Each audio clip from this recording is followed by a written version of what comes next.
नमस्कार। आज हम 1857 के उस उथल-पुथल भरे दौर की गहराई में उतर रहे हैं। जी। जिसे कोई सिपाही विद्रोह कहता है तो कोई भारत का पहला स्वतंत्रता संग्राम। हमारा मकसद है इसकी तह तक पहुंचना। हाँ, मतलब समझना कि ये क्यों हुआ, कैसे फैला, बिल्कुल। क्यों नाकाम रहा और इसने भारत के भविष्य पर क्या छाप छोड़ी। दिलचस्प बात यह है कि इसके नाम पर ही इतनी बहस है। हाँ। तो चलिए पड़ताल शुरू करते हैं।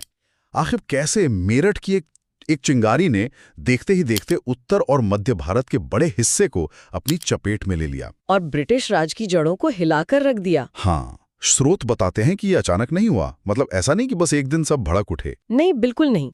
ये दशकों से सुलग रहे गुस्से का नतीजा था। हाँ। चर्बी वाले कारतूस तो बस वो आखिरी क्या कहते हैं तिनका थे। असली वजह बहुत गहरी थी।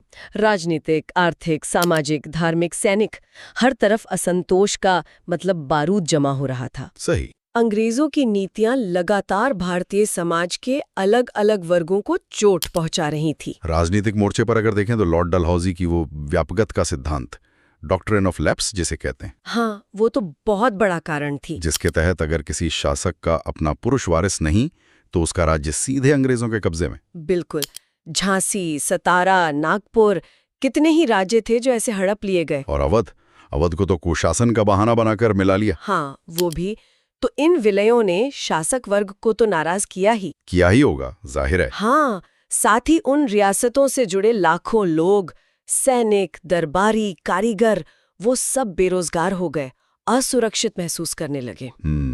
फिर नाना साहब की पेंशन बंद कर दी गई।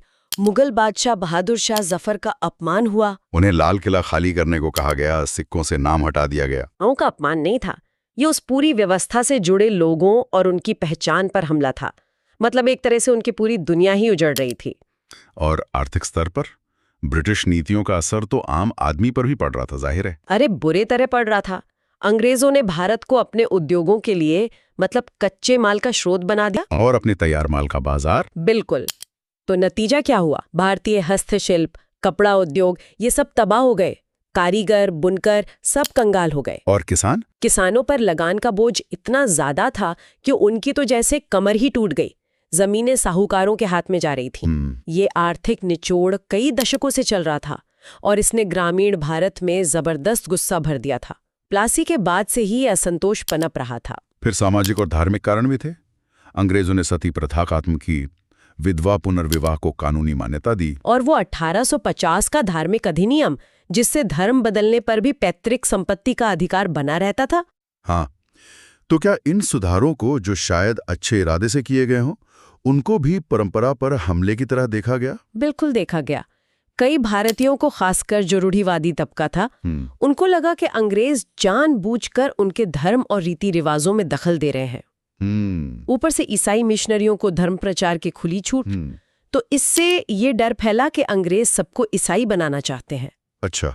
अपनी संस्कृति, अपना धर्म, वो खतरे में है, ये भावना भी लोगों को अंग्रेजों के खिलाफ खड़ा कर रही थी। और सेना के भीतर वहां भी तो असंतोष था। भारतीय सिपाहियों की अपनी शिकायतें थी। हाँ, बहुत सी शिकायतें थीं। उन्हें कम वेतन मिलता था, तरक्की के मौके ना के बराबर। उनके साथ नस्लीय भेदभाव होता था। फिर 1856 में वो जनरल सर्विस एनलिस्टमेंट एक्ट आया। हाँ, जिसके तहत उन्हें समुद्र पार जाकर लड़ने के लिए भेजा जा सकता था। जी, जो कई सैनिकों के लिए मतलब जाति भ्रष्ट होने जैसा था। उनकी मुफ्त डाक सुविधा भी छीन ली गई। अच्छा। तो वो सिपाही जो ब्रिटिश साम्राज्य की रीढ़ थे, उन्हें लग रहा था कि भाई हमारा इस्तेमाल तो हो रहा है लेकिन हमें सम्मान नहीं मिल रहा। तो ये सारा असंतोष मतलब राजनीतिक, आर्थिक, सामाजिक, धार्मिक, सैनिक, ये सब सुलग रहा था अंदर ही अंदर। हाँ बिल्कुल, एक तरह से ज्वालामुखी तैयार था। और फिर आई वो चिंगारी, एनफील्ड राइफल और उसके कारतूसों की कहानी। वही चिंगारी जिसने आग लगा दी। अफवाह फैली कि इन नए कारतूसों पर गाय और सुअर की चर्बी लगी है। और राइफल लोड करने के लिए कारतूस को मुंह से काटना पड़ता था। हाँ, तो ये हिंदू और मुसलमान दोनों सैनिकों की धार्मिक भावनाओं पर सीधा हमला था। उन्हें लगा ये जानबूझकर उनका धर्म भ्रष्ट करने की साजिश है। बैरकपुर में मंगल पांडे ने इसका विरोध किया, उन पर हमला हुआ और फिर 8 अप्रैल 1857 को उन्हें फांसी दे दी गई। और इसके बाद तो सैनिकों का गुस्सा जैसे फट पड़ा। बिल्कुल, वो बेकाबू हो गया। और फिर 10 मई 1857 को मेरठ में विद्रोह भड़क उठा। सैनिकों ने जेल तोड़ी, अंग्रेज अफसरों को मारा। और दिल्ली की तरफ कूच कर दिया। हाँ, अच्छा, स्रोत में अंबाला का भी जिक्र है कि वहां शायद 9 घंटे पहले कुछ हुआ था। हाँ, ये क्या मामला है? ये एक दिलचस्प नुक्ता है। कुछ रिपोर्ट्स कहती हैं कि अंबाला में 10 मई को सुबह ही कुछ घटनाएं हुई थी, विद्रोह जैसी, लेकिन उन्हें शायद फौरन दबा दिया गया। अच्छा। हो सकता है कोई बड़ी मतलब समन्वित योजना रही हो जो शायद समय से पहले खुल गई या ठीक से लागू नहीं हो पाई। मेरठ इसलिए निर्णायक साबित हुआ क्योंकि वहां के विद्रोही कामयाब हुए और दिल्ली पहुंचने में सफल रहे। 11 मई को विद्रोही दिल्ली पहुंचे, शहर पर कब्जा किया और अनिच्छुक बहादुर शाह जफर को शहंशाह-ए-हिंदुस्तान घोषित कर दिया। हाँ, हालांकि वो बूढ़े थे और शायद हिचकिचा भी रहे थे, लेकिन उनके नाम ने विद्रोह को एक प्रतीकात्मक केंद्र दिया, एक अखिल भारतीय शक्ल देने की कोशिश की। हाँ बिल्कुल। और दिल्ली पर कब्जे की खबर फैलते ही कानपुर, लखनऊ, झांसी, बरेली, बिहार के जगदीशपुर जैसे कई इलाकों में विद्रोह की आग तेजी से फैली। तो अब ये सिर्फ सिपाहियों का विद्रोह नहीं रहा। नहीं, बिल्कुल नहीं। इसमें आम लोग, किसान, जमींदार और वो शासक जिन्हें हटा दिया गया था वो भी शामिल होने लगे। और हर जगह स्थानीय नेता उभरे। कानपुर में नाना साहब और उनके बहादुर सेनापति तात्या टोपे जी, झांसी में रानी लक्ष्मीबाई, लखनऊ में बेगम हजरत महल, बिहार में वो 80 साल के दिलेर कुंवर सिंह, क्या गजब के योद्धा थे वो। हाँ, और बरेली में मौलवी अहमदुल्ला शाह। इन सब ने अपने अपने इलाकों में जबरदस्त वीरता दिखाई। रानी लक्ष्मीबाई की बहादुरी तो मतलब किंवदंती बन गई। बिल्कुल। तात्या टोपे ने गुरिल्ला युद्ध से अंग्रेजों को खूब छकाया। बेगम हजरत महल ने लखनऊ में लंबा प्रतिरोध किया। कुंवर सिंह ने बुढ़ापे में भी गजब का शौर्य दिखाया। लेकिन ये प्रतिरोध शायद बिखरा हुआ था। हाँ, ये एक समस्या थी। अंग्रेजों ने भी फिर सर कॉलिन कैम्पबेल, ह्यू रोज जैसे अनुभवी जनरलों को मैदान में उतारा। लेकिन क्या ये विद्रोह पूरे भारत में फैला था? स्रोत तो यही बताते हैं कि दक्षिण और पश्चिम भारत काफी हद तक शांत रहे। हाँ, और ये इस विद्रोह की एक बहुत बड़ी कमजोरी थी। शायद इसकी विफलता का एक मुख्य कारण भी यही था। अच्छा। बॉम्बे और मद्रास प्रेसिडेंसीज की सेनाएं वफादार रहीं। कई बड़ी रियासतें जैसे हैदराबाद, ग्वालियर, इंदौर और पंजाब के सिख शासक, हाँ, उन्होंने न सिर्फ हिस्सा नहीं लिया बल्कि अंग्रेजों की मदद की। सिखों का मुगलों से पुराना बैर था, तो वो मुगल बादशाह की वापसी के पक्ष में नहीं थे।